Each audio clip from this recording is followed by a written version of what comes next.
I've been thinking about doing this video for a long time. 3 MIDI sequencers from the 80s, different but great.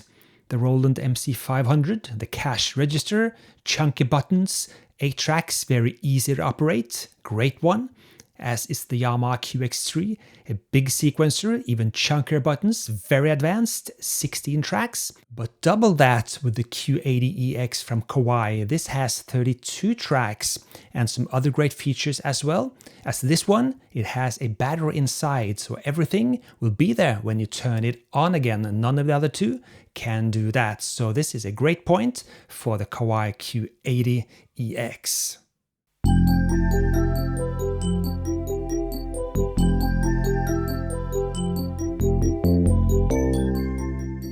And here's a little something I've got going.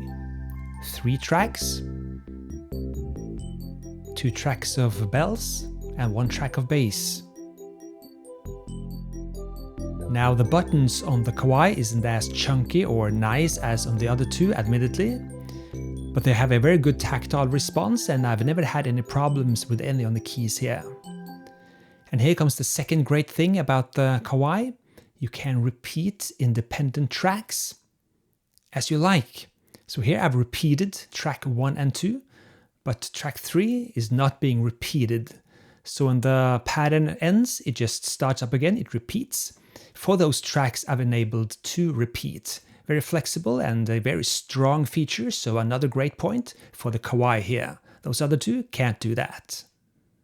And as I said, this is a 32 track sequencer. The Roland is 8 tracks. The Yamaha is 16 tracks, but this is 32 tracks. Great for layering MIDI drums, for example, back in the actual 80s. So let's record some pads on track 4. I will enable channel 4 for track 4, and I do that very easily on the Kawai here. I have a very flexible routing system for sending MIDI channels into the tracks I want. So MIDI channel 4 on track 4, that's pretty logical to me. Only thing I have to do is to set up my master keyboard also to transmit on channel 4, so I can reach my sound module, listening in on channel 4 for those pad sounds. So having enabled the record already, I press play and I'm given a 8-bar count in.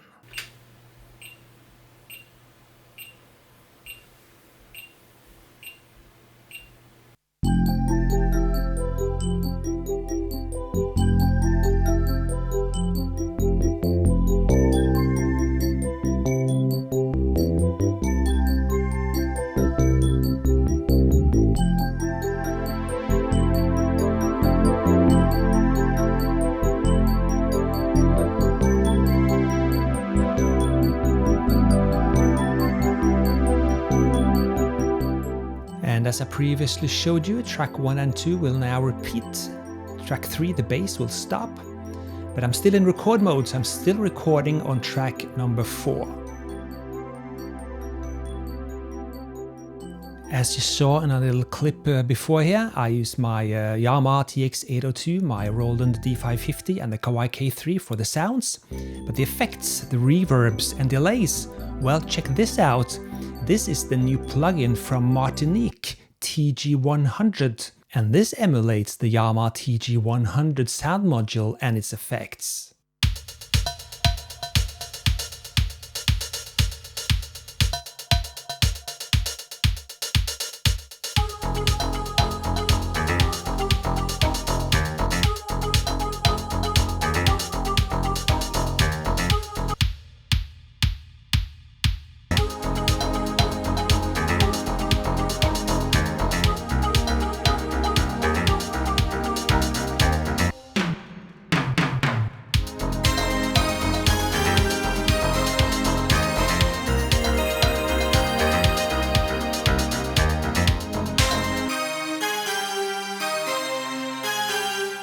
So if your tracks demand something else than your expensive, big, smooth-sounding reverb, this might be exactly what you're looking for. I'll leave a link for you in the video description if you want to check out this TG100 from Martinique. Let's go back to the Kawai video. That were the pads in the can. If I now go into edit mode and quantize, now this is interesting because in addition to standard quantizing, I can set tolerance levels before or after the beats. So if I want to, I can humanize my quantizing to sound less robotic. Great feature, another point for the Q80. None of the other two can do that. And of course I have event edit. I can edit notes on a macro level. So if I want to change out C2 notes somewhere in the arrangement, I can of course do that on the Q80 as well. The other two is also capable of doing micro edits. So not a big point for the Q80 here, but it's nice to have that feature on it. Now, the last thing I want to show you is what Kawai calls motifs, of which you can store up to 1,000 within a song.